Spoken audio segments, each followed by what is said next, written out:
Assalamu alaikum. Hello viewers, you are welcome to this live class. Today I'm gonna take a class on identification of clause from your favorite book, Master.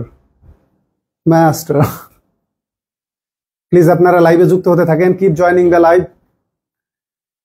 আজকের লাইভটা খুব বেশি স্থায়ী হবে না, মানে খুব বেশিক্ষণ হবে না, কিন্তু আপনাদের মস্তিষ্কের যে জগৎটা আর কি ইংরেজি শেখার, সেটা আমি একটু উলটপালট করতে চাই।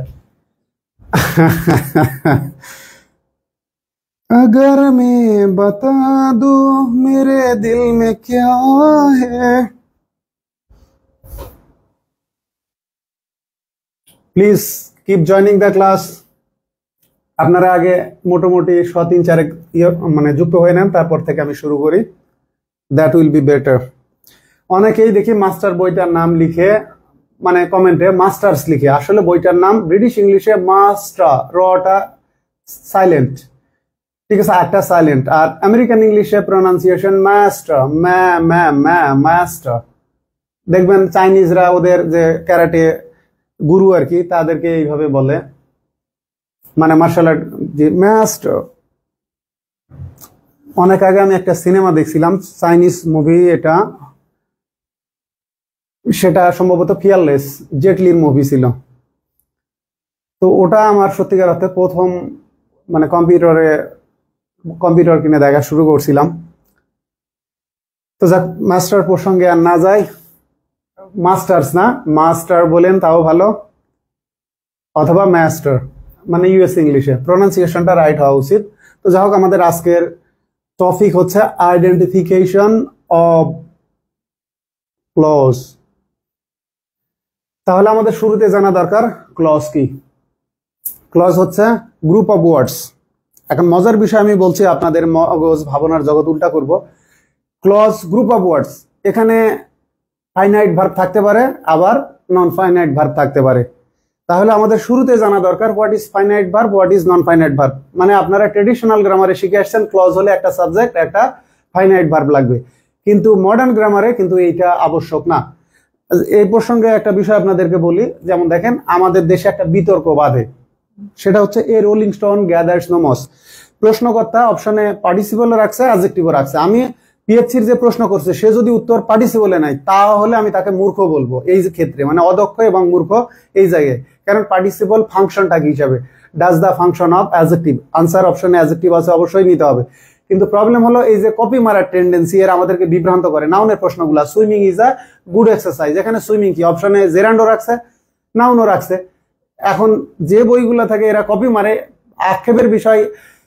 মানে এই রোলিং স্টোনের ক্ষেত্রে যেভাবে নিচে ব্যাখ্যা দেওয়া আছে যে হোয়েন পার্টিসিপল ফাংশন অ্যাজ বা ইউজেস, মানে is used as adjective, it is called participial adjective বা অ্যাট্রিবিউটিভ অ্যাডজেক্টিভ, এইরকম ঘোড়ার ডিমের এক্সপ্লেনেশন গুলা, মানে এইরকম effective explanation, sorry for the slang, effective explanation জেরান্ডের ক্ষেত্রে খুব কমই দেওয়া থাকে।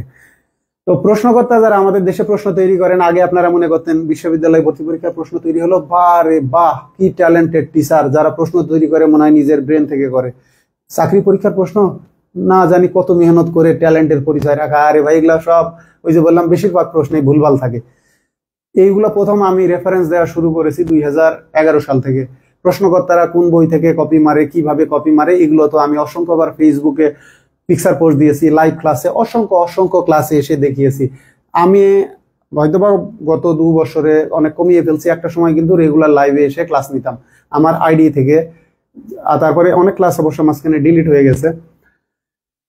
তো আমি আপনাদেরকে হয়তোবা অতটা শ্রুতিমধুর ভাবে ওই যে মধু ছিটিয়ে শেখাই না, কিন্তু আমি আপনাদেরকে যেটা শেখাই একদম জেনুইন ইনফরমেশন দিই, এবং চেষ্টা করি সবচেয়ে ইফেক্টিভ ওয়েতে এবং অ্যাপ্লাইড ওয়েতে শেখানোর জন্য।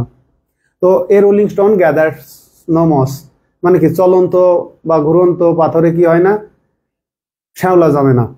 মানে যে সকল ব্যক্তি অস্থির বা চঞ্চল চরিত্রের আর কি, অস্থির মতি বা চঞ্চল চরিত্রের, এদের ধন সম্পদ হয় না, এইরকম একটা প্রবাদের অর্থ। তো যাই হোক, এখন দেখেন আমি যদি বলি ওইটা কি ভার্ব থেকে, রোলিং পার্টিসিপল, এটা ভার্ব থেকে উদ্ভূত অ্যাডজেক্টিভ। অক্সফোর্ড ডিকশনারিতে এটা অ্যাডজেক্টিভই বলা আছে, আমার দেখবেন অনেক পোস্টে আমি হুবহু মানে অক্সফোর্ড ডিকশনারির রেফারেন্স দেওয়া থাকে, কনসাইজ অক্সফোর্ড ডিকশনারি।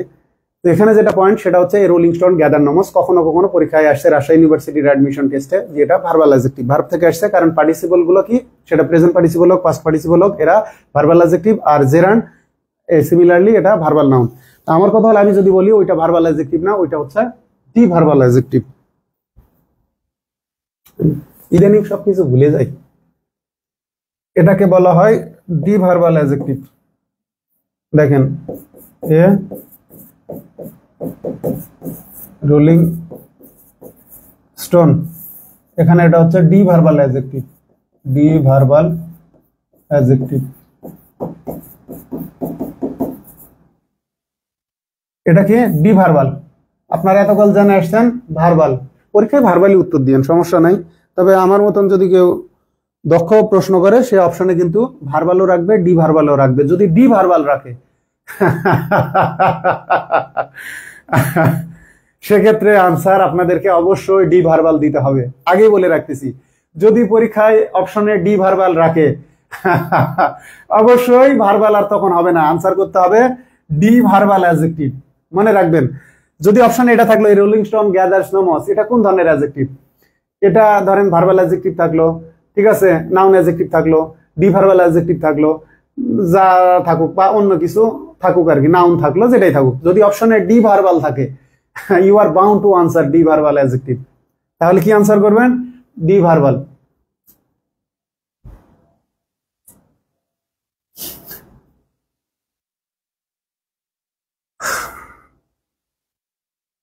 এই তো দেখে আপনাদের কি হলো, আগার বাড় গেই হে বেতাবিয়া, অস্থিরতা বেড়ে গেছে না? কাহে মুঝসে দামন চুরাতো না লোগ। তাহলে রোলিং স্টোন এটা কি হলো? D verbal. এবারে আসি আমরা ক্লজের আলোচনায়। আমাদের আজকের টপিক আলোচনা ছিল আইডেন্টিফিকেশন অফ ক্লজ। তো ক্লজের ক্ষেত্রে এটা আছে ট্রেডিশনাল গ্রামার অনুসারে, টিজি ট্রেডিশনাল বা ক্লাসিক্যাল গ্রামার, সিজি বা প্রেসক্রিপটিভ গ্রামার, ঠিক আছে। এই গ্রামার অনুসারে এই বইয়ের ডিসকাশন করা আছে। তো নেক্সট টাইম মাস্টারে যখন সুপার এডিশন হোক অথবা অন্য কোনো নামে আমি এডিশন বের করি, সেটাতে আপনারা দেখতে পাবেন ওই যে এক ধাঁচে আলোচনা করা থাকবে অ্যাজ পার ট্রেডিশনাল গ্রামার, অপর দিকে থাকবে অ্যাজ পার মডার্ন গ্রামার, দুই ধরনের ডিসক্রিপশনই থাকবে। তো এই জায়গায় ট্রেডিশনাল গ্রামার অনুসারে সংজ্ঞাটা দেওয়া আছে। কি বলা আছে এটা? টিজি অনুসারে। টিজি ক্লজ হচ্ছে গ্রুপ অফ ওয়ার্ডস, ঠিক আছে, যার একটা সাবজেক্ট একটা ফাইনাইট ভার্ব, যেটাকে বলি কনজুগেটেড ভার্ব। কনজুগেটেড ভার্ব মানে দেখেন I go, he goes, I am a teacher, he is a teacher, you are a teacher. যে ভার্বটা সাবজেক্টের নাম্বার পারসন, এই যে I was a teacher, I was a student, ঠিক আছে, he was a student, you are a student, মানে যে ভার্বটা সাবজেক্টের নাম্বার পারসন এবং টেন্স অনুসারে চেঞ্জ হবে, এর ফর্মটা কি হবে? পরিবর্তন হবে, এটাকে আমরা বলি ফাইনাইট ভার্ব। আর যেইগুলা বাক্যে সেন্টেন্সের আমরা যদি টেন্স পরিবর্তন করি, সাবজেক্টের নাম্বার পারসন পরিবর্তন করি, সেক্ষেত্রে যদি এরা পরিবর্তন না হয় তখন এরা কি হয়? এরা নন ফাইনাইট ভার্ব হয়। যেমন কি রকম আমি বলতেছি I like swimming, I like swimming, বা I like teaching, I like teaching, বা আই এনজয় টিচিং। তাহলে দেখেন হি এনজয়স টিচিং, ঠিক আছে, you enjoy teaching, he enjoy teaching. এনজয়টা পরিবর্তন হচ্ছে, টিচিং পরিবর্তন হচ্ছে না, ঠিক আছে। যেমন দেখেন I want to meet you, I want to meet you, আমি তোমার সাথে সাক্ষাৎ করতে চাই, he wants to meet you, ঠিক আছে, he wanted to meet you. তাহলে ওয়ান্টটা পরিবর্তন হচ্ছে, টু মিট আর পরিবর্তন হচ্ছে না, তার মানে এটা ইনফিনিটিভ, ঠিক আছে। এখন বলা হচ্ছে টিচিং ইজ মাই, ঠিক আছে, ফেভারিট হবি, ভালো কথা। টিচিং কোন অবস্থাতেই পরিবর্তন হবে না, পরিবর্তন করলে আমরা ইজকে পরিবর্তন করতে পারবো।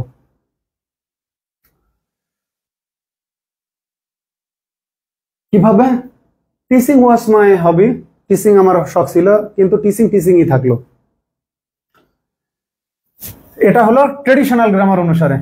এখানে দেখেন আই কান্ট কুক, এই যে যখন এইরকম থাকবে সামনে একটা ভার্ব পরে একটা ভার্ব, মানে auxiliary verb plus principal verb, এটা নন ফাইনাইট, এটা নন ফাইনাইট। আমি বলতেছি I am teaching you English, I am teaching you English, অথবা I have been teaching you English for 16 years.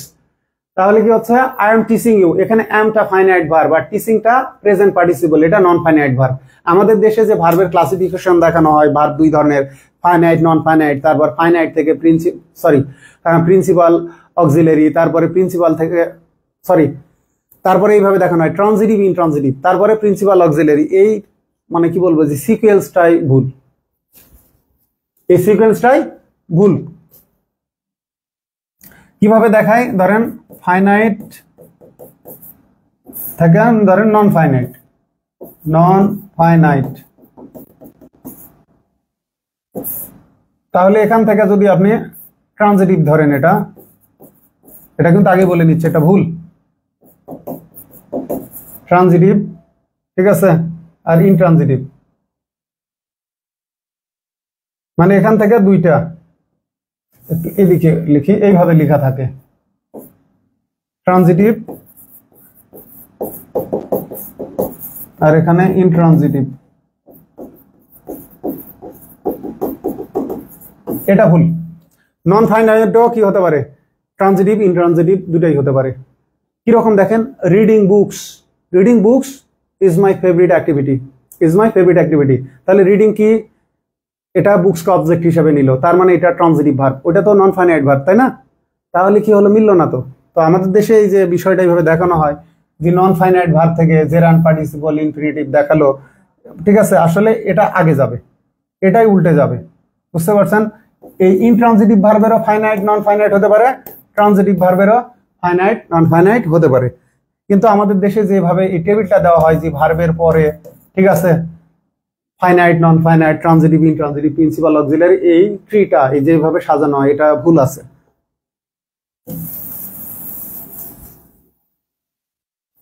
আর অনেকে আপনাদেরকে ধরেন ফেসবুকে কি শেখায়, জেরান পার্টিসিপল এই ওই করে যে 1 মিনিটে শেখাবে, আমি ওদেরকে 10 বছর সময় দেব। আমার প্রশ্নগুলো প্রপারলি এক্সপ্লেন করতে হবে। মানে জেরান পার্টিসিপল মডার্ন যারা গ্রামারিয়ান, মডার্ন গ্রামার গুলোতে এটাকে রিকগনাইজ করা হয়নি, যে দরকারই নাই, একটা জেরান পার্টিসিপলের তফাৎ শিখে কোনো লাভ নাই। আমি এর ফাংশন দেখবো, এর অ্যাপ্লিকেশন দেখবো, পার্ট অফ স্পিচ হিসাবে এর কি ধরনের ব্যবহার আছে, বা ফ্রেজ স্ট্রাকচারে বা দেখা যায় যে ক্লজে কি ধরনের মানে সেন্টেন্স এলিমেন্ট হিসেবে এর ব্যবহার, সেইটা দেখবো। তো বেকার এই যে আপনাদেরকে মাথা নষ্ট করে ফেলা হয়। আর আমাদের দেশে যারা প্রশ্নকর্তা, তাদের উচিত কোনোভাবেই জেরান এবং প্রেজেন্ট পার্টিসিপলের আইডেন্টিফিকেশন থেকে কোশ্চিন করাই উচিত না। আর বলে লাভ নাই তো। সবচেয়ে বড় ইতর কারা জানেন? প্রথম আমি, আর তারপরে বড় ইতর হলেন আপনারা। কারণ আপনাদেরকে আমি ফেসবুকে 10 বছর ধরে লিখতেছি, এই বিষয়গুলো নিয়ে আপনারা সোশ্যাল মিডিয়াতে কোনো প্রতিবাদ করেন না। যে পিএইচসি প্রশ্ন করে তারা তাদের মতো করে কাটমার্ক নির্ধারণ করে প্রিলি রেজাল্ট দেয়, তাদের প্রশ্ন কতগুলো ভুল থাকে, ইংরেজি প্রশ্নে ভুল থাকে। আপনাদের এইগুলো প্রতিবাদ করা উচিত। বাংলাদেশের যে সকল প্রতিষ্ঠানে নিয়োগের ক্ষেত্রে প্রশ্ন তৈরি করা হয়, পরীক্ষার পরে অবশ্যই প্রশ্নের সমাধান প্রকাশ করতে হবে। বিশ্ববিদ্যালয় ভর্তি পরীক্ষার পরে যখন তারা প্রশ্ন মানে কোন ধরনের আনসার গুলো নিল, এইগুলো অবশ্য তাদের উত্তরপত্র প্রকাশ করা উচিত। সেটা চাকরির হোক বা বিশ্ববিদ্যালয় ভর্তি পরীক্ষার হোক, উভয় ক্ষেত্রে উত্তরপত্র প্রকাশ করা জরুরি। কারণ অনেক সময় তারা ট্রেডিশনাল গ্রামার অনুসারে উত্তর নিয়েছে, দেখা গেছে প্রশ্নে মডার্ন গ্রামারেরও 2টা উত্তর রাইট আছে। তখন এই যে মডার্ন অনুসারে যারা আনসার করছে তারা ধরা খেয়ে যায়। আমি নিজে বিসিএস এর একটা মানে মানসিক দক্ষতার একটা প্রশ্ন আনসার করছিলাম 35তম বিসিএস এ। তো আমি ওখানে আনসার করলাম 35, হ্যাঁ ঠিক আছে, একটা প্রেপোজিশন আনসার করলাম। তো দেখলাম যে ওইটা পিসি দাসের বইয়ে থেকে কপি মারা, ওখানে উত্তর আছে অফ। আমি পড়ছি অক্সফোর্ড, ঠিক আছে, প্র্যাকটিস গ্রামার, জন স্টুডের বই, ওখানে আছে অ্যাবাউট। বাস কোনটা আনসার করবো কনফিউজড হয়ে মনে হয় আমি অ্যাবাউট আনসার করছিলাম। তো অনেক ক্ষেত্রে দুটাই অপশন এই যে রাখা উচিত না, যে কোনো একটা রাখা উচিত। প্রশ্ন করার পরে এগুলো অবশ্যই ক্রস চেক করা উচিত। আমার কথায় মানুষের চুলকানি বেশি, এত পরিমাণে চুলকাই, এত চুলকানি এদের, মানে এটা আর বলার মতো না। আরে বাবা, চুলকানার সে দেখো যে একটা মানুষ এই পর্যন্ত আসছে, সে কি পরিমাণে লাইফে প্রতিবন্ধকতা ফেস করে উঠে আসছে। সে যখন বলতেছে তখন তো সেগুলো ভেবে চিন্তেই বলতেছে। ও সরি,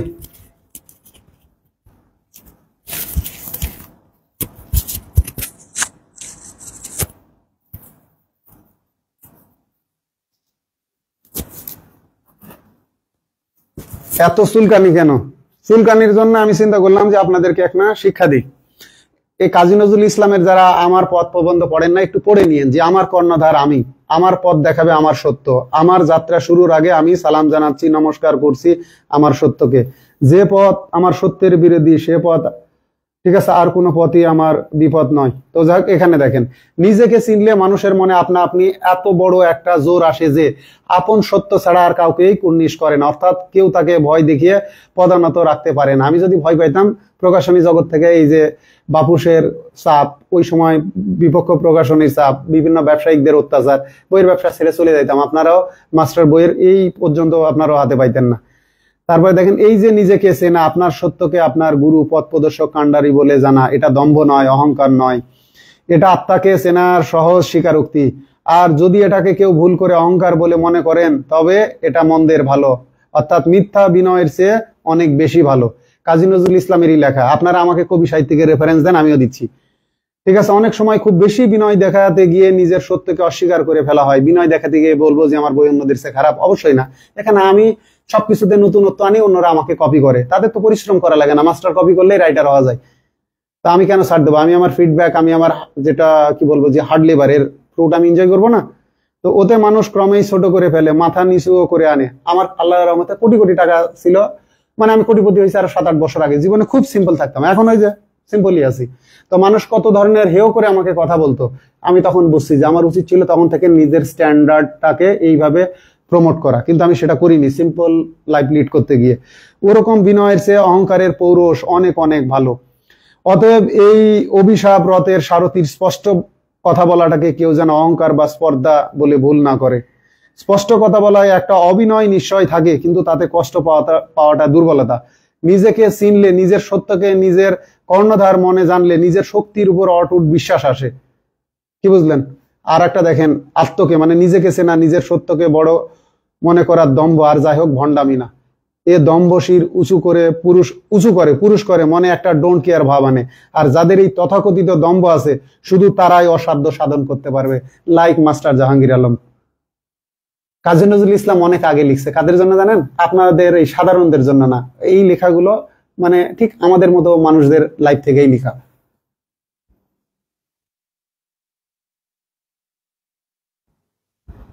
তাহলে আমরা শুরু করি। ট্রেডিশনাল গ্রামার অনুসারে ক্লজ হচ্ছে গ্রুপ অফ ওয়ার্ডস, যার একটা কি থাকবে? সাবজেক্ট থাকবে, একটা ফাইনাইট ভার্ব থাকবে। এটা ট্রেডিশনাল গ্রামার অনুসারে। কিন্তু মডার্ন গ্রামার অনুসারে এখানে এটা দেখেন, এটা চেঞ্জ হবে। আই কুড হতে পারে, I could not cook very well, I made, এখানে টেন্স চেঞ্জ হবে। তাহলে দেখেন এইটা একটা ক্লজ, এইটা একটা ক্লজ।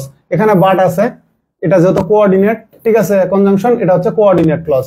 এখানে এটা মেইন ক্লজ, এখানে এটা মেইন ক্লজ, দুটো মেইন ক্লজ মিলিয়ে, ঠিক আছে, কম্পাউন্ড সেন্টেন্স। সেক্ষেত্রে এটাও মেইন ক্লজ, মানে কেউ কারো উপরে নির্ভরশীল না। এও স্বাধীনভাবে অর্থ প্রকাশ করে, এও স্বাধীনভাবে অর্থ প্রকাশ করে। কিন্তু মডার্ন গ্রামার অনুসারে আমাদেরকে দেখেন কিভাবে শিখতে হবে। আমরা একটু নিচের দিকে আসি।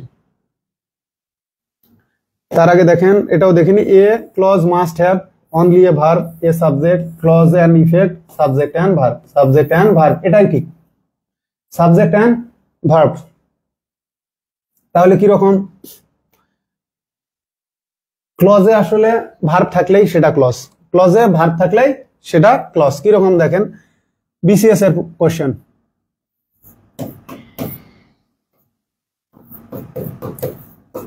Sitting happily, the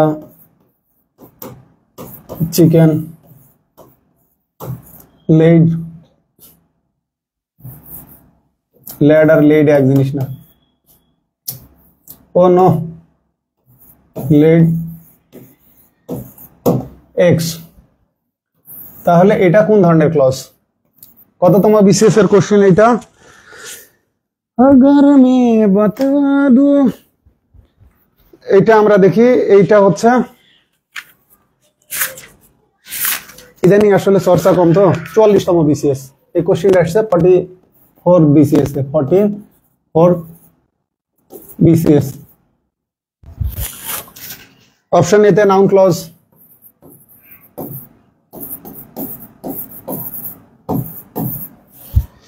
বিতে সাবঅর্ডিনেট ক্লজ,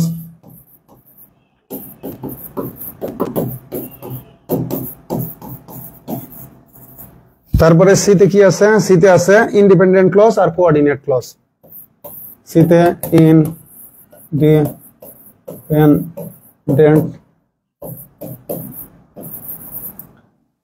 ক্লজ আর ডিতে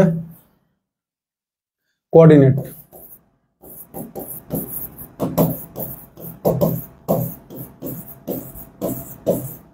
কোঅর্ডিনেট ক্লজ।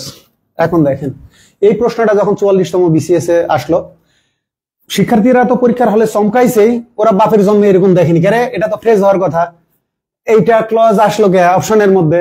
তখন এইটা যখন বিভিন্ন কোচিং সেন্টার এটার সলভ দিতে আসলো লাইভে, আপনারাও দেখেন এই তামাশাটা হয়, কে কত কনফিডেন্স নিয়ে ভুল উত্তর দিতে পারে। তো তখন তারা এটা বললো কি যে পিএসসি যখন প্রশ্ন করে তাদের প্রশ্নের প্রতি খেয়াল রাখা উচিত, তারা এই প্রশ্ন ভুল করছে।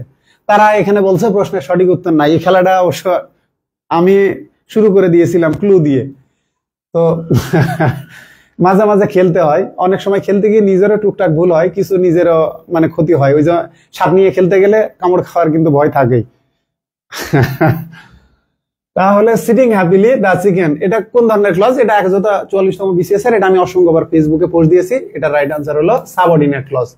এখন অবাক করার বিষয়, এটা main clause, the chicken laid, এখানে ফাইনাইট ভার্ব আছে, কারণ লেস থেকে লেইস, এ লে ওয়াই, লেজ মানে লে মানে ডিম পাড়া, লেইড লেইড। তো এখানে এটা মেইন ক্লজ, ঠিক আছে, কিন্তু এইটা কেমনে ক্লজ হয়? এইটা অনেকের, এইটা তো ফ্রেজ, এইটা তো ঠিক আছে, কোথায় সিটিং হ্যাপিলি মানে কিভাবে বসে, ঠিক আছে, হাউ কিভাবে, এখানে হাউ এর উত্তর, তো এটা তো অ্যাডভার্বিয়াল ফ্রেজ হওয়া উচিত। তো শিক্ষার্থীরা তখন কনফিউজ। পরে আমি এটা বিস্তারিত পোস্ট লিখে যে মডার্ন গ্রামারে ক্লজ, প্রথমত আমরা শুরুতেই ক্লজ শুরু করবো এইভাবে, যদি মানে ক্লজ হতে পারে কি ফাইনাইট নন ফাইনাইট ভার্ব থাকলে এটা ক্লজ, যদি ফাইনাইট ভার্ব দিয়ে ক্লজ হয় তাহলে এটা ফাইনাইট ক্লজ, ঠিক আছে। ফাইনাইট ক্লজে কি থাকবে? ফাইনাইট ক্লজে কোন ধরনের ক্লজ থাকবে? সেটা মেইন ক্লজ থাকবে বা ইন্ডিপেন্ডেন্ট ক্লজ থাকবে, তারপরে সাবঅর্ডিনেট ক্লজ থাকবে। মেইন ক্লজ থেকে যত কোঅর্ডিনেট হয় সেত কোঅর্ডিনেট থাকতেই পারে। তারপরে ডাব্লিউএইচ ক্লজ থাকবে, তারপরে আপনার রিলেটিভ ক্লজ থাকবে, তারপরে অ্যাডভার্বিয়াল ক্লজ থাকবে। এটা কার মধ্যে? ফাইনাইট ভার্বের মধ্যে, ফাইনাইট ক্লজের মধ্যে। তারপর নন ফাইনাইট ভার্বের মধ্যে আমাদের কি কি ক্লজ থাকতে পারে? ইনফিনিটিভ ক্লজ থাকতে পারে, জেরান্ড ক্লজ থাকতে পারে, ঠিক আছে, পার্টিসিপাল ক্লজ থাকতে পারে। তো এই যে দেখেন এর মধ্যে সাবঅর্ডিনেট ক্লজও থাকবে। মনে রাখবেন নন ফাইনাইট ক্লজে এসে কি হবে? নন ফাইনাইট ক্লজে মানে সাবঅর্ডিনেট ক্লজ হতে পারে। ফাইনাইট ক্লজ অবশ্যই কি হতে পারে? মেইন ক্লজ, ইন্ডিপেন্ডেন্ট ক্লজ হতে পারে, কিন্তু নন ফাইনাইট কখনোই কি হতে পারবে না? মেইন ক্লজ হতে পারবে না। মেইন ক্লজ হতে গেলে অবশ্যই কি লাগবে? ফাইনাইট ভার্ব লাগবে। তারপরে এই দুটো গেল, আরেকটা আছে, সেটা হলো যদি কোনো ক্লজে কি না থাকে, কোনো ক্লজে যদি আপনার ভার্বই নাই, ফাইনাইটও নাই, নন ফাইনাইটও নাই। কিরকম বলা হচ্ছে? হোয়াইল ইন রোম, প্রবাদ আছে না, যে রোমে থাকলে মানে জসমিন দেশে জদাচার, আপনি বগুড়াতে আছেন, বগুড়া লোকের মতো আচরণ করেন। আমি যে গালিগালাজ করি, বগুড়াতে এসে অনেক কিছু শিখছি, বিশেষ করে গালিগুলো। আগে আমার দেখতাম সাইটে মানুষ গালি দিত, যা স্ল্যাং গুলো বললে একটু খারাপ লাগে, তারপরে এইভাবে গালি দিত, যে শালার মতো হ্যান্ডেল জাউরা আর হয় না, তিলা জাউরা, কাঠের জাউরা, বিশট্টি জাউরা। তো এগুলা লিস্ট করে ফেসবুকে পোস্ট দিয়ে পরে দেখি ফেসবুকে আমাকে রেস্ট্রিকশন দিয়েছে। তো আরেকটা হলো ভার্বলেস ক্লজ, জি while in Rome, while in Rome do as the Romans do, মানে রোমে থাকলে রোমের লোকজন যেমন করে ঠিক তেমনটাই করো। তারপরে দেখেন ইফ নেসেসারি, এই যে দেখেন ইফ নেসেসারি, যদি প্রয়োজন হয়, কন্ট্যাক্ট মি এনি টাইম, মানে কি আমার সাথে যে কোনো সময় যোগাযোগ করো, অথবা কন্ট্যাক্ট মি অ্যাট হোম, আমার সাথে বাড়িতে যোগাযোগ করো। তো এই যে দেখলেন তো, যে ইফ নেসেসারি বা ইফ আর্জেন্ট, যদি জরুরি হয়, ঠিক আছে, কন্ট্যাক্ট মি বা feel free to contact me, হয়ে গেল না? তাহলে যদি ভার্ব না থাকে, এরা মূলত রিডিউস ক্লজ, ঠিক আছে। তাহলে মডার্ন গ্রামার অনুসারে আমাদের ক্লজ কয় ধরনের হচ্ছে? Finite clause, non finite clause, আর একটা হলো ভার্বলেস ক্লজ। আমাদের বইয়ে যে কোশ্চেন গুলো এতকাল আসছে, মাস্টার বইও ওইভাবেই সাজানো হয়েছে ট্রেডিশনাল গ্রামার অনুসারে, কিন্তু এরপরে মাস্টার বইটায় দুটো প্যাটার্ন থাকবে। শুরুতেই রেফারেন্সেস গুলো থাকবে, ট্রেডিশনাল গ্রামারে কি ছিল, মডার্ন গ্রামারে কি ধরনের পরিবর্তন আসছে। আর একটা অধ্যায় মাস্টারের থাকবে যেখানে প্রশ্নকর্তারা ভুল করছে, যে ভুল প্রশ্নের অধ্যায়, ঠিক আছে। আর একটা অধ্যায় থাকবে যেখানে 2টা বা 3টা উত্তর আছে বা 4টাই উত্তর আছে, এইগুলো দিয়ে থাকবে একটা অধ্যায়। সেটা কোথায় থাকবে? সুপার এডিশনে থাকবে। তো সুপার এডিশন বললামই তো, অন্যরা বই মাস্টার যতই কপি করেন, মাস্টার বই পড়ে তাদের জগৎটা ওখানেই থাকবে, কিন্তু মাস্টারের ক্রিয়েটার আমি জানি যে আল্লাহর রহমতে এটাতে কি পরিমাণে পরিবর্তন আনতে পারি। তাহলে ক্ষেত্রে আমাদের এটা কি হবে? এটা non finite subordinate clause. Non finite clause গুলো কার মধ্যে আসবে? সাবঅর্ডিনেট ক্লজের মধ্যে আসবে।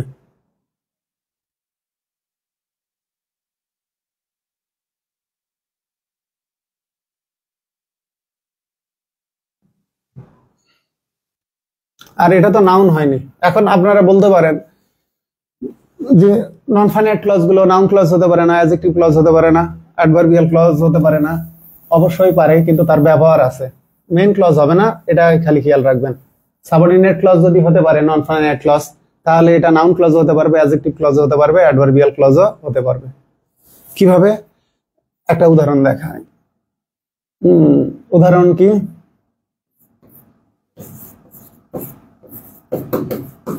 টিচিং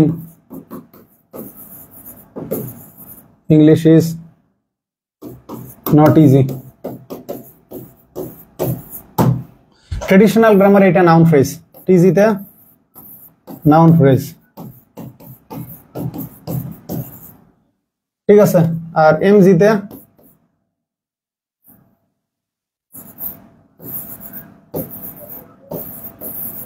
ঠিক আছে, এটা কিন্তু ক্লজ, এটা ক্লজ, জেরান্ডিয়াল ক্লজ, এটা নন ফাইনাইট ক্লজ,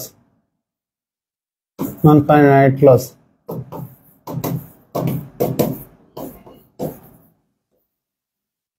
তো নন ফাইনাইট ক্লজ যদি সাবঅর্ডিনেট ক্লজ হতে পারে, তো কেন নাউন ক্লজ হতে পারবে না? অবশ্যই নাউন ক্লজ হতে পারবে।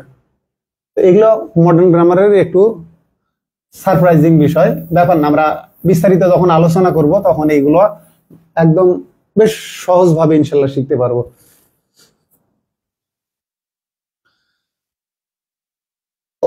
अगर मैं बता दो तेरे दिल में क्या है, সব জিনিস ওপেন করতে নাই, আগেই যদি সব বলে দি। अगर मैं बता दूं मेरे दिल में क्या है,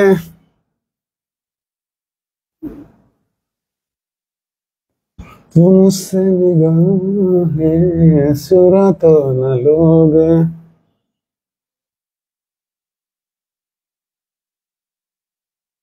আমি ভালো রান্না বান্না করতে পারি না, এই লাইনটা আমার লাইফের সাথে খুব মিলতো। একসময় আমার ওয়াইফ অনেক ক্ষেত্রে অসুস্থ হওয়ার পরে বগুড়াই ছিল, তা আমার জীবনে আমি একটাই করতে পারতাম, সেটা কি জানেন? অমলেট, বাংলায় যাকে বলে মামলেট, ডিম ভাজি। আমি ডিম ভাজি কিভাবে করতাম এবং এটা ছেড়ে দিয়েছি কিভাবে। একসময় আমি ডিম অমলেট করার আগে পেঁয়াজগুলো টুকরা টুকরা করে কেটে নিতাম। নেওয়ার পরে ওই পেঁয়াজের মধ্যে যেগুলো রিলেভেন্ট, ধরেন মরিচ দিই, মানে কাঁচা মরিচগুলো কেটে পেঁয়াজের মধ্যে নিলাম। তারপরে এগুলোকে পর্যাপ্ত পরিমাণে চিপে নিতাম, ঠিক আছে। নেওয়ার পরে এর রসগুলো বের হয়ে আসলো, তারপরে এর মধ্যে কি দিতাম? হলুদ গুঁড়া বা মরিচ গুঁড়াও যদি প্রয়োজন হয় হ্যাঁ দিলাম। তারপরে এর মধ্যে ডিম ফেটে দিতাম, এইভাবে ইয়ে করতাম। আমি একটা সময় অন্য কারো হাতের আমি ডিম অমলেট করা মানে আমি খেতাম না। আমি আমার মতো করে ডিম খেলে নিজের মতো করে বানিয়ে খেতাম। তো একদিন কি হয়েছে, আমি অমলেট বানানোর জন্য দুইটা, যে আমার ওয়াইফ নাই, তো আমি চিন্তা করলাম কম্পিউটারে যেহেতু বইয়ের কাজ করতেছি একবারে দুটা ডিম অমলেট করে নি, তাহলে দুপুরে আমি একটা খেতে পারবো, আবার 4টার দিকে যেহেতু সন্ধ্যার পরে আমি বাইরে যাই, বাইরে টুকটাক খেতে পারবো। তো কাজ করতে গেলে কিন্তু অনেক ক্ষুধা লাগে। পেঁয়াজ কেটে নিলাম বেশ কষ্টে, চোখ দিয়ে কিন্তু পানি এসে যায়। Peeling onions makes me cry. তো পেঁয়াজের খোসা ছড়াতে যে যায় সে বুঝে যায়, প্রত্যেকেই বলে ভাই peeling onions makes me cry. তো পেঁয়াজ কেটে নিলাম, তারপরে মরিচের ইয়ে করে নিলাম। নেওয়ার পরে এগুলো এখন ডিম ফাটাইতে গেছি, প্রথম ডিমটা দিয়েছি ওর মধ্যে, ভালো। দ্বিতীয় ডিমটা বুঝতে পারিনি, ফেটে ওর মধ্যে দিয়েছি, কি বাজে গন্ধ, ডিম পচে গেছে, নষ্ট হয়ে গেছে। এখন দেখেন ওগুলো সব ফেলে দিলাম ধুয়ে, ফের আবার পেঁয়াজ কাটো, আর এমনই দুর্গন্ধ ওই ডিমটার। তো ওই দিন আর এই যে এই আগ্রহটা নষ্ট হয়ে গেছে। তা আমি এইরকম সম্ভবত আর সেদিন আমি ডিম অমলেটই করিনি, বাইরে থেকে খাবার কিনে আনছি। যে কেমন হলো, এত পরিশ্রম করলাম, পরিশ্রম নষ্ট হলো। ঠিক কেমন জানেন, আপনাদের জন্য আমি মাস্টার কিউসির কাজ শেষ করি, করার পরে চিন্তা করি মাস্টার কিউসিটা বের করবো, লাখ লাখ শিক্ষার্থী উপকৃত হবে। তো অনেকে বলে আমার হেটার্স নাকি অল্প কিছু, 2, 4, 5, 10%। পরে দেখলাম যে না, খুব বেশি সফল মানুষগুলো একা হয়, এদের সবাই হেটার্স, শুভাকাঙ্ক্ষী হয় খুবই হাতে গোনা কয়েকজন। তো আমি দেখি যে 95%ই আমার হেটার্স। এবং কেন? এই যে কাজী নজরুল ইসলামের আমার পথ আপনাদেরকে পড়ে শোনালাম, আমার উচিত কথা আপনারা নিতে পারেন না। 18 সালে আমি কিউসি বের করছিলাম। তো যাক, তখন সোশ্যাল মিডিয়াতে ওইভাবে প্রচার প্রসার নাই, আহামরি বিক্রি করতে পারিনি, অনেকটা হতাশ ছিলাম। তো যাক, ব্যাপার না। আবার ওটা 19 সালে বের করছিলাম, 18 সালের বইয়ের কিউসি 19 সালে, 20 সালে বের করতেছে, কাজ করলাম অনলাইন প্ল্যাটফর্মে। শিক্ষার্থীদের তেড়া ব্যাখা আচরণ, বাজে কথাবার্তা পছন্দ হয়নি। কাজ শেষ করে পিডিএফ মনে হয় দিয়েছিলাম 40 পেজের মতো, আর বাদ বাকি আমার কাছেই রাখছিলাম। পরে আমি আর ওটা বই পাবলিশ করিনি। মাস্টার কিউসি 20, 21ও বের করিনি। তারপরে ফেসবুকে পোস্ট দিলাম 23-এ বের করবো, 23ও বের করিনি, কাজ শেষ করছি। 24-এ বের করতে চাইলাম, তাও বের করিনি, কারণ আপনাদের মধ্যে পজিটিভ চেঞ্জ না। আমার কথা হলো, আমার হেটার্সরা যদি মাত্র 5% হয়, তাহলে 90% ওয়েল উইশার্স আছে। আপনারা কি শিখতেছেন? এইগুলো তো প্রতিবাদ করা দেখি না, বা পজিটিভলি কোনো বিষয়ে এনকারেজ করবেন এইরকম লেখাও দেখি না। 24 আওয়ার্স পেজে এসে গিয়েছে, আপনাকে আমার অহংকারী মনে হয়, আপনার এই ঘোড়ার ডিম হয়েছে, সেই ঘোড়ার ডিম হয়েছে, আপনার টিচার হয়েছে, মানে আমি টিচার হয়েছি দেখে আপনি আমার মানে বই ব্যবসায়ী দেখে বাপ মা তুলে গালি দিবেন, ইচ্ছা মতো গালি গালাজ করবেন, বাজে কথাবার্তা বলবেন, এটা আমাকে সহ্য করতে হবে, এটাকে নমনীয়তা বলে। ও আমি হিজড়া না ভাই, ওটা আমার ডিএনএতেই নাই, ওটা আমাকে দিয়ে হবে না।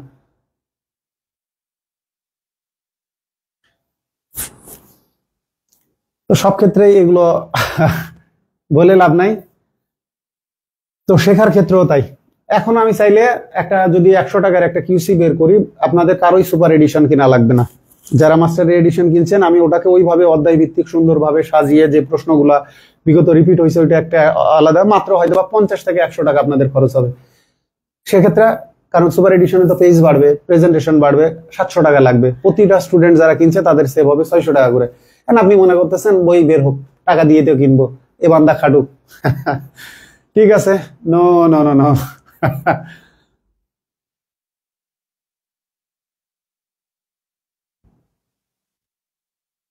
রজনীকান্তের মতোই আপনাদের ডায়লগ দিতে হবে, no no no no no, সিসা নেই করতে।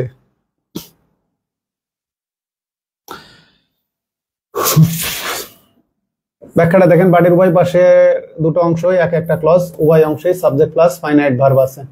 এই যে আই মেক হয়, হি দিলে মেক্স হয়, ঠিক আছে। I can not past tense করলে কি হবে? I couldn't. এনবি, কোন বাক্যের টেন্স, সাবজেক্টের নাম্বার, পার্সন পরিবর্তন করলে যদি ভার্বটির ফর্ম পরিবর্তন হয়, ভার্বটির ফর্ম বা ভার্বটি একই কথায়, এফওআরএম, ফর্ম মানে গঠন, পরিবর্তন হয়, তাহলে ভার্বটিকে ফাইনাইট ভার্ব, ফাইনাইট ফর্ম বা কনজুগেটেড ফর্ম বলে।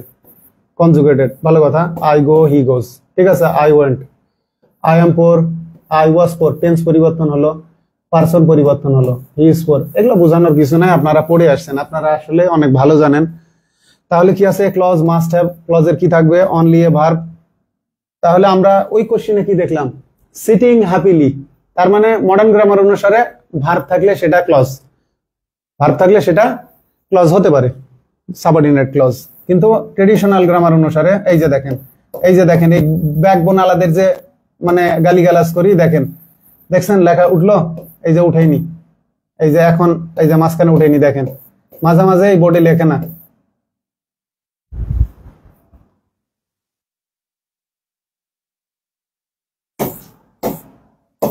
একটু সময় নিয়ে ইয়ে করা লাগে, এই বোর্ডে আসলেই ঝামেলা হয়, কোনো কিছু লিখতে গেলে ঝামেলা হয়।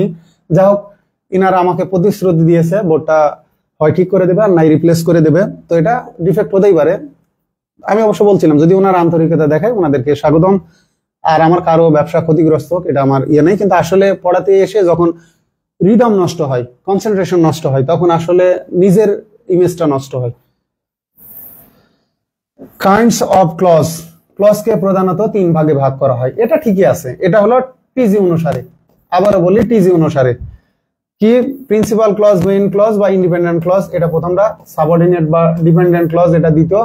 পরে এসে দুটাই যদি মেইন ক্লজ হয় সেক্ষেত্রে কোঅর্ডিনেট কনজাংশন দিয়ে যুক্ত হওয়া ক্লজটাকে আমরা বলি কোঅর্ডিনেট ক্লজ। এই যে শুরুতেই এটা এটা, এরা যখন একটা কম্পাউন্ড সেন্টেন্সে 2টা ক্লজ থাকবে, ঠিক আছে, তাহলে সাবজেক্ট ছাড়া ক্লজ হতে পারে। এর একটা উদাহরণ দিই, আপনারাই দেখেন ট্রেডিশনাল গ্রামার অনুসারে, do or die, do or die, এই যে দেখেন শুধু ভার্ব আছে। এটা কোন সেন্টেন্স? ডু অর ডাই, এটা কম্পাউন্ড সেন্টেন্স বলবেন। You do or you die, তাহলে কি হলো? সাবজেক্ট নাই তো, শুধু ভার্ব দিয়ে কি হলো? ক্লজ হলো। ট্রেডিশনাল গ্রামারেও এক্সেপশন আছে, এখানে এই এক্সেপশন গুলোতে কি বলে? সুজ ঢুকিয়েই মডার্ন গ্রামারে আসা। আর এমজি তে কি হবে, এমজি তে এ নাম্বারে হলো ফাইনাইট ক্লজ, ফাইনাইট মানে এটা এমজি অনুসারে, এটা হলো টিজি, এটা হচ্ছে টিজি নন ফাইনাইট, সরি 1 2 করে লিখি, 1 2 non finite clause, non finite clause,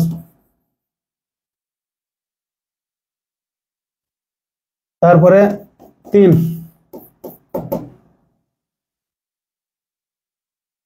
ভার্বলেস clause, ভার্বলেস clause.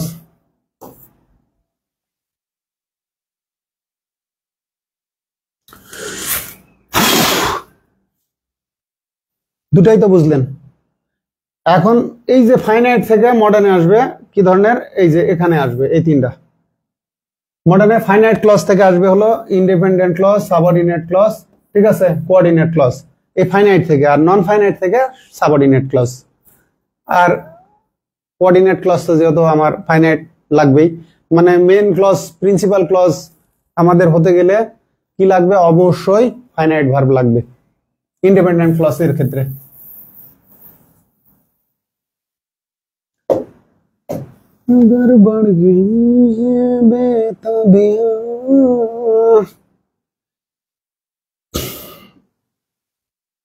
Principal মানে তো বুঝেন প্রধান, প্রধান কারো উপরে নির্ভর না। কলেজে ধরেন কলেজের প্রিন্সিপাল যে, সে তার অধীনে ভাইস প্রিন্সিপাল থাকে, প্রিন্সিপাল না থাকলে তার জায়গায় ভাইস প্রিন্সিপাল দায়িত্ব পালন করবে। কিন্তু কলেজের কি বলবো যে অল ইন অল হচ্ছে, সর্বের সর্ব হচ্ছে কে, প্রিন্সিপাল, মানে ও কার উপরে নির্ভর না।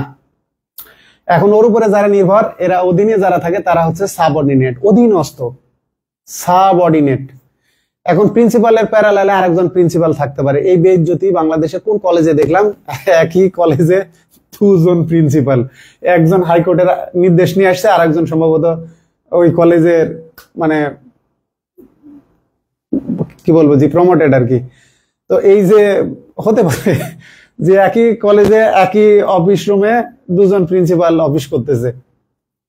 এরা কিন্তু শিক্ষিত মানুষ, উচ্চ শিক্ষিত মানুষ, এরা নাকি জাতিকে শিক্ষা দিবে, একটা চেয়ার নিয়ে কুত্তা কামড়া কামড়ি। তো মাঝে মাঝে মনে হয় যে আসলে এ দেশে মানে আইনকে বৃদ্ধাঙ্গুলি দেখানো বা শিক্ষাটাকে কুশিক্ষা হিসেবে উপস্থাপন করে, এটা আমাদের দেশে ভালো উদাহরণ পাওয়া যায়।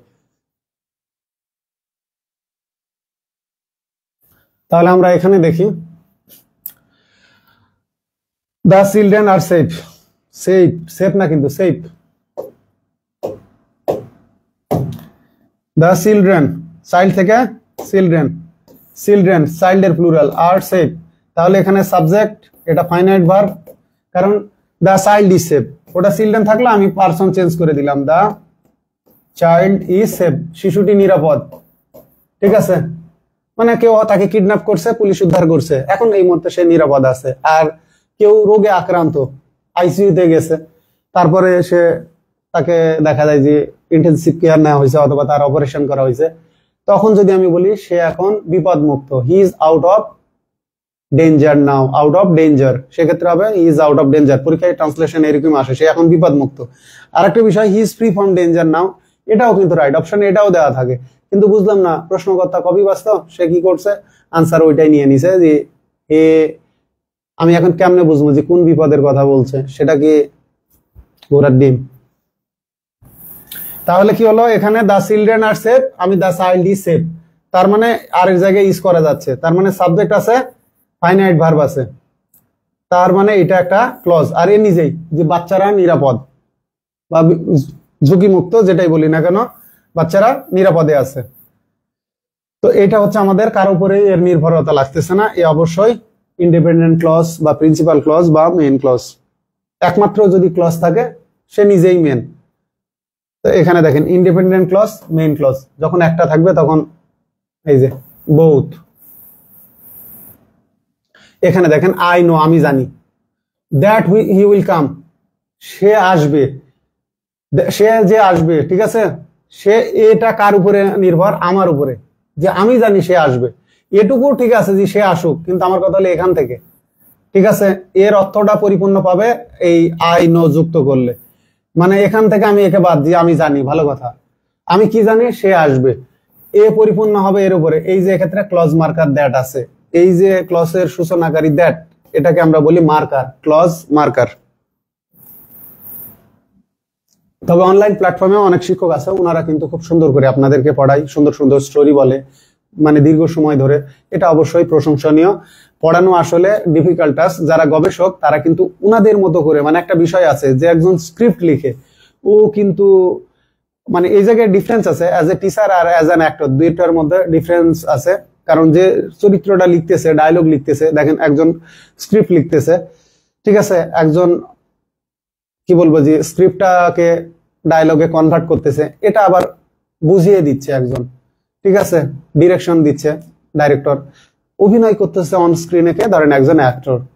তো সে কিন্তু এমনই অ্যাক্টিং করে যে লিখে, অনেক ক্ষেত্রে এটাও আমি সুভাষ ঘাই এর কথাই শুনছিলাম। তো উনি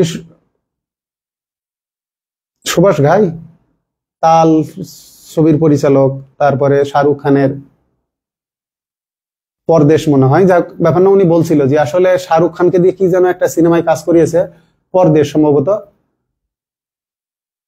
মাহিমা চৌধুরী ছিল। তো বলছে আজ শাহরুখের কাছ থেকে আমরা যা প্রত্যাশা করছি তার চেয়ে অনেক বেটার বা আরো ভালো কিছু দিয়েছে, যেটা আমাদের ধারণাতেও আসে নাই। তো আসলে টিচিং এর ক্ষেত্রে দেখবেন যে অনেক শিক্ষক আছে, এরা শিক্ষার্থীদের খুব ভালো করে ধরে রাখতে পারে, খুব সুন্দর সুন্দর লেসনের মাঝখানে দেখা যায় যে জোকস বলে, দেখা যায় যে খুব সুন্দর সুন্দর ডায়লগ দেয়, এতে শিক্ষার্থীরাও এন্টারটেইনড হয়। এই জন্য একটা কথা আছে যে আপনি ভালো শিক্ষক হতে চাইলে you have to be an actor, আপনাকে একজন ভালো অভিনেতার মতো হতে হবে। এখানে মানে সব মিলিয়ে অন স্ক্রিন সিনেমা দেখলে যেমন দর্শক বিরক্ত হওয়া যাবে না, ক্লাসের ক্ষেত্রে এই যে যারা শিক্ষার্থী আছে, স্টুডেন্টস যারা আছে, লার্নার্স আছে, এদের কনসেন্ট্রেশনটা ধরে রাখতে হবে।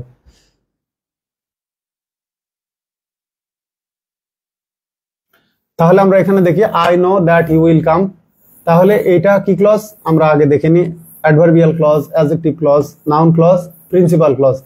তো ক্লাসিফিকেশনটা দেখেন, আমাদের ক্লাসিফিকেশন দেওয়া লাগতো সাবঅর্ডিনেট ক্লজের, এই যে আমি আগে নিয়ে গেছি, এটা নেওয়া লাগতো এই জায়গা থেকে। সাবঅর্ডিনেট ক্লজের মধ্যে আমাদের কি কি ক্লজ আছে? সাবঅর্ডিনেট ক্লজের মধ্যে আমাদের আছে noun clause, adjective clause, adverbial clause. তো এই যে এই ক্লজগুলো কই গেল, আবার নামান লাগবে।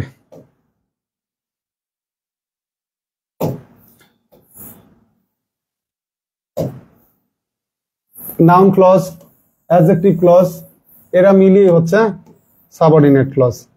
তাহলে আই নো এটা হচ্ছে প্রিন্সিপাল ক্লজ, আর এই যে এইটা হচ্ছে নাউন ক্লজ, ঠিক আছে। আমি জানি, এখানে ইট বসাতে পারবেন আপনি, যে আই নো ইট, ঠিক আছে, বা আই নো দ্য ট্রুথ, বা আই নো দ্য ফ্যাক্ট, অথবা আই নো দ্য স্টোরি।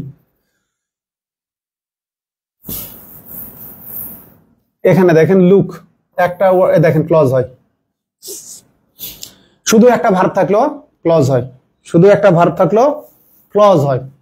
তাহলে আমরা যে পড়ে আসলাম সাবজেক্ট, এখানে সাবজেক্টটা এই যে ইউটা সাইলেন্ট আছে, you look before you leave, মানে কি ভাবিয়া করিও কাজ, মানে কি think carefully before you do anything, think carefully.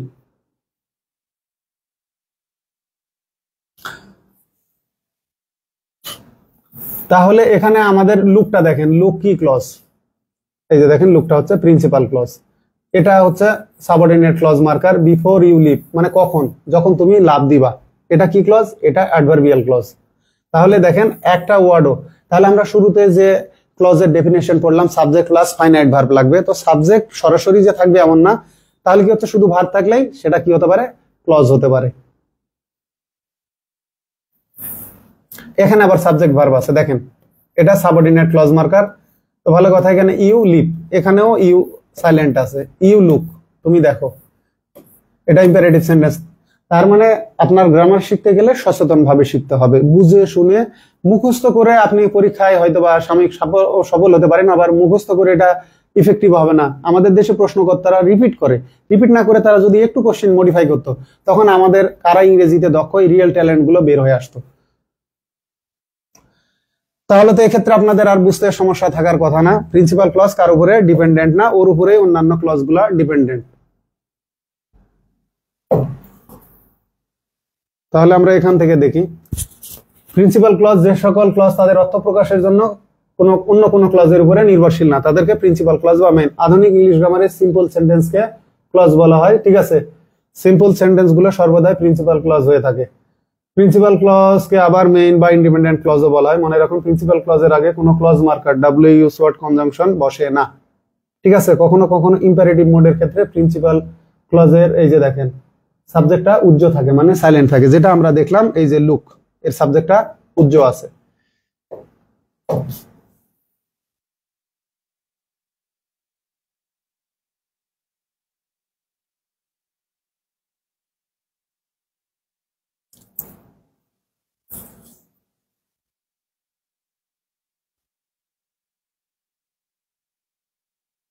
এই যে এখানে দেখেন কাইন্ডস অফ সাবঅর্ডিনেট ক্লজেস, এটা আরো শুরুতেই মারা লাগতো, সিকোয়েন্স গুলো আরো সুন্দর করা উচিত আমাদের। প্রশ্নগুলো মাস্টারের নেক্সট টাইম কিছু কিছু প্রশ্ন আরো সুন্দরভাবে শৃঙ্খলার সহিত সাজানো উচিত, যাতে শিক্ষার্থীরা আরো সহজে বুঝতে পারে।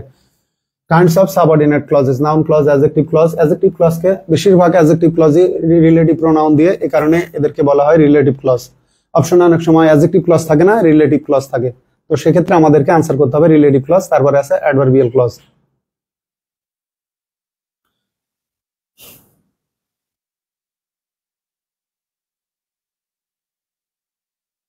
এখানে আমরা দেখি এই কোশ্চেনটাই, এই যে এখানে এটা হচ্ছে মেইন ক্লজ, ঠিক আছে, এটা প্রিন্সিপাল ক্লজ। কিন্তু what you want, I know it, I know it. আমাদের দেশের শিক্ষার্থীরা কোনটা আপনাদের সামনে তুলে দেখবেন, মানে একটা দেখে খুব খুশি হয় যে এত সহজ ক্লজ। আসলে এত সহজ না বাবা, একটু জটিল। হয়ে গেল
যাকে এডিশনে আমি মনে হয় এগুলো যুক্ত করিনি, পরের এডিশনে কাজ করছি।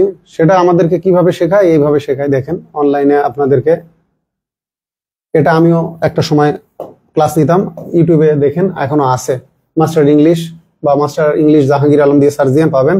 মানে এইভাবে শেখায় যে I know where he lives, I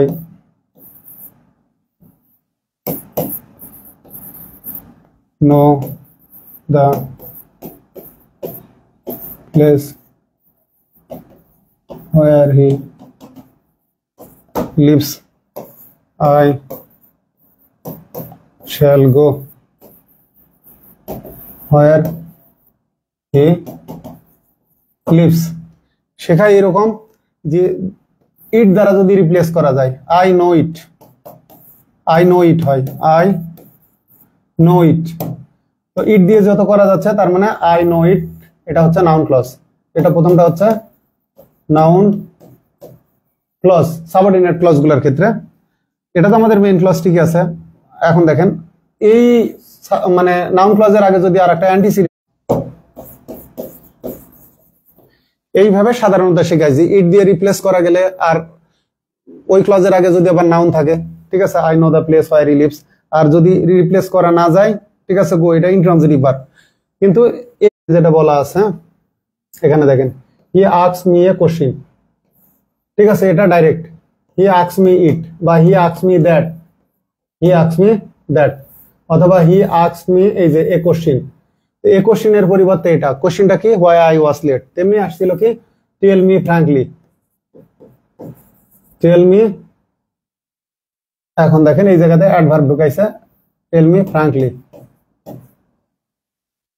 FRNK।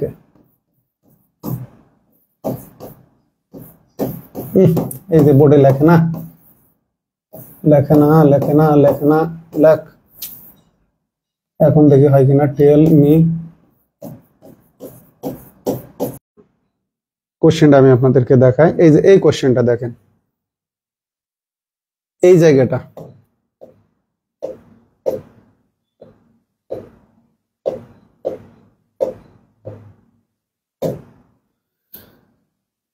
It's a mystery where he works. It's a mystery, এটা একটা রহস্য, সে কোথায় কাজ করে। বাজারের অন্যান্য বইগুলোতে উত্তর দেওয়া আছে অ্যাডজেক্টিভ ক্লজ, কিন্তু মাস্টারে উত্তর দেওয়া আছে নাউন ক্লজ। কারণ আপনার প্রশ্ন জাগতে পারে এর আগে তো মিস্ট্রি আছে, এটা মডিফাই করছে কিনা, না মডিফাই করেনি, এটাকে আপনি এভাবে ঘুরে লেখেন। আমরা তো নিজেরাই বলি ইটের পরিবর্তে যে ক্লজ বসে সেটা কি, এখানে দেখেন ইটস মানে it is, it is a mystery where he works, where he works। দেখেন এটাকে এই ইটের পরিবর্তে এটাই মিস্ট্রি। মিস্ট্রিটা কি, সে কোথায় কাজ করে, মানে এটাকে আমরা এইভাবে লিখি, ইটের জায়গায় বসাই where he works, এই যে বসাই দিলাম is a mystery, is a mystery. তাহলে এটা কি ক্লজ হয়ে গেল, ইটটাকে আউট করে দেন, ইটটা আউট করে, অথবা দেখেন এখানে মিস্ট্রি আউট করে দেন, ঠিক আছে। মিস্ট্রিকে আউট করা যাবে না, মিস্ট্রি যেহেতু আমাদের হেড ওয়ার্ড, ইট প্রোনাউনকে আমরা, এই বিষয়টাই অনেকে বুঝে না, সেক্ষেত্রে আমরা এই যে ইটের পরিবর্তে এই ক্লজটা বসছে, এটাকে আমরা ইটের জায়গায় নিয়ে আসলাম যে হোয়ার হি ওয়ার্কস, এটা নাউন ক্লজ, নাউন ক্লজ, কারণ এটা সাবজেক্ট। আর এখানে কি ছিল, এটা এর মডিফায়ার না, মডিফাই করে নাই, ঠিক আছে। এইটা অপোজিটিভ নাউন ক্লজ, মানে ইজিক্যাল টু আমরা এটা বলতে পারি যে মিস্ট্রি হলো সে কোথায় কাজ করে, হোয়ার হি ওয়ার্কস। এখানেই দেখেন দেয়ার ইজ এ রুমার, ঠিক আছে, দ্যাট হি ইজ ডেড। তো এখন এখানে এটাকে বলা হয় সুডো প্রোনাউন, মানে ছদ্মবেশী প্রোনাউন, এটাকে আপনি এখানে নিয়ে যান যে that he is dead is a rumour, the news that he is dead, ঠিক আছে, দ্য নিউজ দ্যাট। এখন আপনি এটাকে এক্ষেত্রে বাদ দিয়ে দেন, সমস্যা নাই, মানে এই ক্ষেত্রে হলে আবার যে কোনো একটা, দ্য নিউজ ইজ ট্রু অথবা that he is dead is true, তার মানে নিউজটাই হচ্ছে দ্যাট হি ইজ ডেড। এই এক্সপ্লেনেশন গুলো দেখবেন, তাহলে আপনারা খুব সুন্দরভাবে বুঝতে পারবেন। বুঝতে না পারলেও আমাকে জানাবেন। এটা কিন্তু বাজারে অন্যান্য প্রকাশনীর যে বইগুলো আছে, আপনার গুগলে সার্চ দিয়ে দেখেন, যদি সংশোধন করে না থাকে উত্তর অ্যাডজেক্টিভ ক্লজ দেওয়া আছে। তো অনেক ক্ষেত্রে পূর্বে যে নাউন থাকলেই পরের ক্লজটা অ্যাডজেক্টিভ ক্লজ হবে এমনও না। এই জন্য আমাদেরকে গ্রামারের বিষয়গুলো শিখতে হবে সচেতন ভাবে। আর আমি আপনাদেরকে ধারাবাহিকভাবে ডিটেল শেখালাম না কেন, যেহেতু আমার একটা পেইড গ্রুপ আছে, ওখানে শিক্ষার্থীরা 1000 টাকা দিয়ে পড়ে। এখন আমি একদম পরিপূর্ণভাবে ওই সেম লেসন গুলো আপনাদেরকে দিলাম, তাদেরকে টাকা নিয়ে দিলাম, এটা ইনজাস্টিস হয়ে যায়। আমি জাস্ট আপনাদেরকে যতটা আপনাদের পাওয়া উচিত এইগুলো আমি আপনাদেরকে শেয়ার করলাম।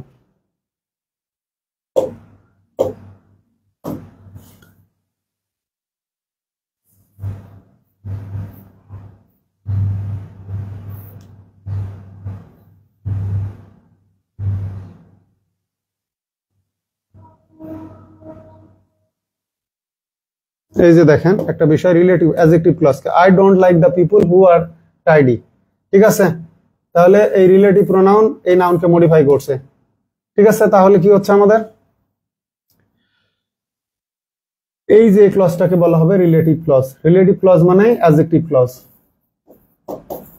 এখানে কিন্তু শেষ না, ক্লজের আরো ক্লাসিফিকেশন আছে, এগুলোকে আমরা রিডিউস ক্লজ কিভাবে করতে পারি এগুলো শেখার আছে।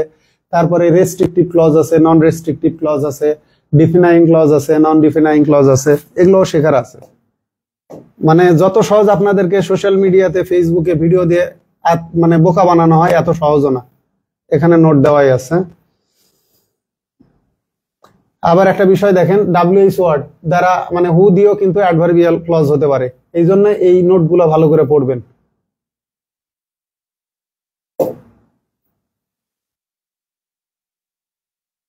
এই জায়গাটা খেয়াল রাখবেন, এই যে অ্যাডজেক্টিভ ক্লজ গুলো অ্যাডজেক্টিভ ক্লজ গুলো রিলেটিভ প্রোনাউন রিলেটিভ অ্যাডভার্ব দ্বারা শুরু হয়, তাই তাদেরকে রিলেটিভ ক্লজ বলে।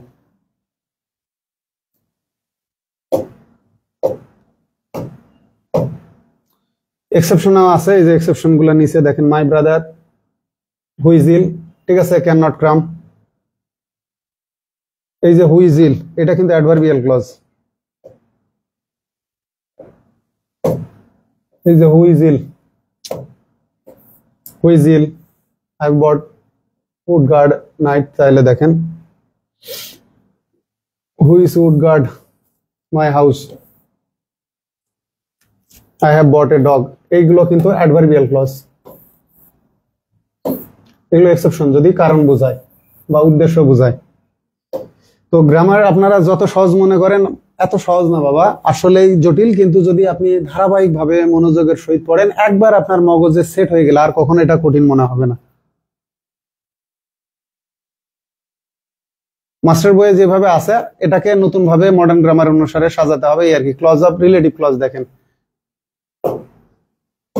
এগুলোকে যদি ডিফাইন করে, আইডেন্টিফাই করে নাউন ক্লজ, তখন আইডেন্টিফাইং, ডিফাইং বা রেস্ট্রিকটিভ নাউন ক্লজ বলা হয়। আর যখন এমনিতেই সাধারণ বাড়তি তথ্য যোগ করবে, তখন এই রিলেটিভ ক্লজ গুলোকে নন ডিফাইন, ঠিক আছে, বা নন আইডেন্টিফাইং অথবা নন রেস্ট্রিকটিভ রিলেটিভ ক্লজ বলা হয়। এগুলো শিখতে হবে, এগুলো থেকে কোশ্চিন হয়। এই যে দেখেন আসছে ডিফাইনিং রিলেটিভ ক্লজ, যে the book which you gave me, এটা না দিলেও হতো, যে the book has been lost, বইটা হারিয়ে গেছে বা হারিয়ে গেছে, এটুকুই না। এখন আমি বাড়তি তথ্য, এটা গুরুত্বপূর্ণ না, ঠিক আছে। অবশ্যই এখানে গুরুত্বপূর্ণ কেন দেখেন, আমি আসলে স্লিপ অফ টাং হয়ে গেছে, সেটা হচ্ছে যে বইটা হারিয়ে গেছে। কোন বইটা? যে বইটা তুমি দিয়েছো।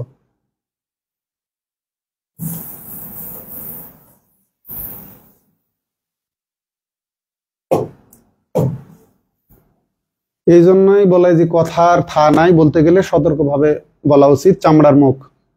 তারপরে এই যে ক্লজ মার্কার হিসেবে আমরা কখন দ্যাট ব্যবহার করব, কখন হোয়াট ব্যবহার করব, বইয়ে আমি বেশ সুন্দর সহজ ভাবে কিন্তু লিখে রাখছি। আপনাদের বুঝতে সমস্যা হলে আমি নেক্সটে বুঝিয়ে দেব। অ্যাডভার্বিয়াল ক্লজ, এটা অনেক সহজ।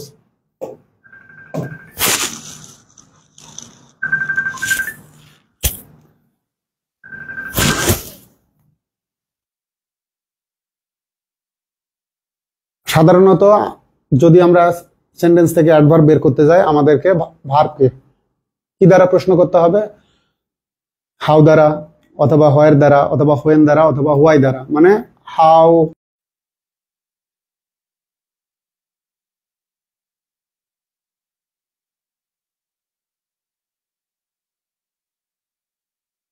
লাইভ বন্ধ হয়ে গেছিল, বুঝতেই পারিনি। যাই হোক, আজকের লাইভ ক্লাসটা এই পর্যন্তই। ভালো থাকবেন আপনারা। ক্লাস নেওয়ার সময় কোনো ধরনের স্লিপ অফ টাং অথবা স্লিপ অফ পেন হয়ে থাকলে ক্ষমা সুন্দর দৃষ্টিতে দেখবেন। আপনাদের সুস্বাস্থ্য কামনা করে বিদায় নিচ্ছি। আল্লাহ হাফেজ।